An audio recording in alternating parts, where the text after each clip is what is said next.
Welcome, inhabitants of the internet. Thank you guys so much for watching. My name is Josh, and today we're going to talk about how to determine the value of your vintage clothing. Let's get into it.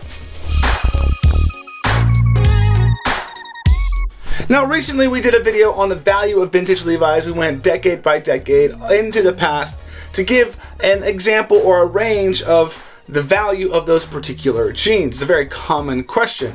And one of the common questions I got from that video is, how did I come up with those numbers? Where did I get that data and information? So I'm going to explain how I got that information and where I go to get information for any vintage clothing, or frankly any item that I'm attempting to sell and to value. Now, let's say I need to discover the value of this particular t-shirt. This is a Discover America Rugrats t-shirt from a movie that they did in the late 90s, early 2000s. If I need to go figure out the value of this, how do I figure that out? Well, the value is determined by, honestly, what someone will pay for it. So if you can find somebody to pay $500 for it, that means it's worth $500. But we don't know that right off the bat. So all we can do is look at what other people have previously paid for it and how they valued it to determine what we should charge anyone else to value to purchase that shirt or whatever item it is. My first step is I take this t-shirt and the information on it to eBay. I go to the website and go to the search bar, and I want to enter in a description of this shirt. So we have vintage, Rugrats movie promo t-shirt, something like that. You want to keep it as simple and as broad a description as possible, because some people label things a bunch of different descriptions, and you don't want to miss out on something that may hit within the broader spectrum, not just the very specific. If I went and said white t-shirt, vintage, and on a Delta tag, distressed, and blah blah blah, and put all that information in, while I might get a very specific answer, I may miss out on the other versions of the shirt that are out there that can give me an idea as to its value. After I determine the description, I'll hit enter and search for that particular item, and I'll get a list of other t-shirts that come up. Oftentimes, specifically with t-shirts, you'll see replicas and reprints and more modern stuff, so you have to weed through that.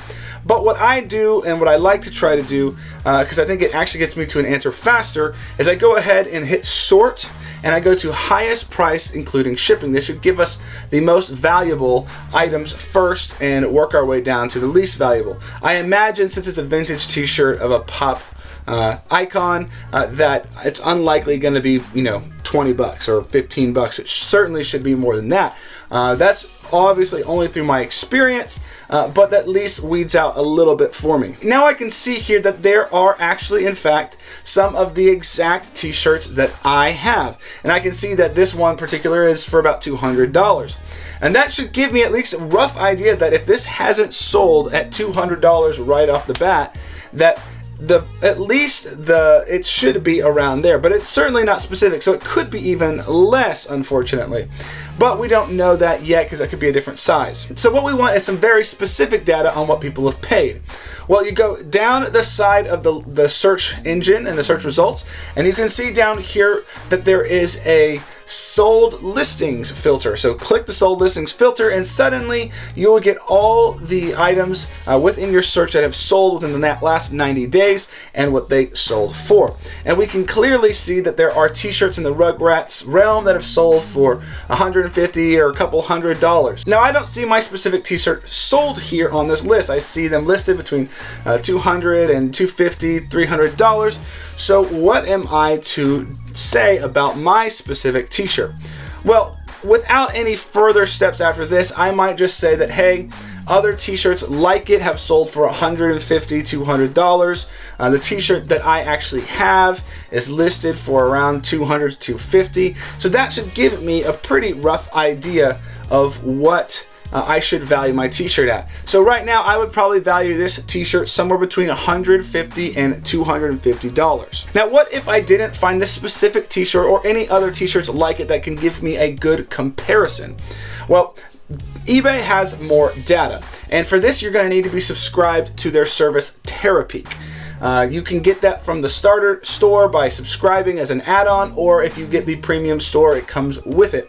And Terapeak is found inside the seller dashboard, and you'll click on Terapeak under research, and you can get a bunch more data. So I will take my t-shirt description, the vintage Rugrats movie t-shirt, and I will plug it in, and I will see the results for the last 365 days rather than just the last 90. Here we can see there are a lot of t-shirts. In fact, t-shirts that have sold all the way up to $500, and we can see which t-shirts they are. Unfortunately, we don't get to see all of the listing data, like all the multiple photos, but we do get to see the title, listing title, and the main photo. We can see that Rugrats t-shirts have sold between 300 and 500 all the way down to 100 or a little bit less.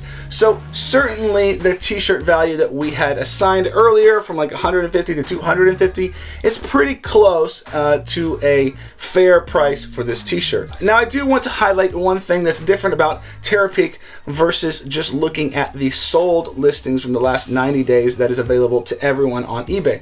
And that is that Terapeak actually shows you the price that was paid, not the best offer accepted, which doesn't actually show you the offer that was accepted. Terapeak gives you the actual price that was paid. And this is important information, because if somebody puts up a t-shirt for $7,000 but only pays $200 for it, it can be a little bit deceiving, and people do that intentionally. They go and put a t-shirt up for like $3,000 and then have their buddy, pay $300, and it makes it look like that t-shirt is far more valuable than it really is. So having a feature like Terapeak is actually really helpful. There are other services like Terapeak that are available to non-eBay subscribers, like worthpoint.com.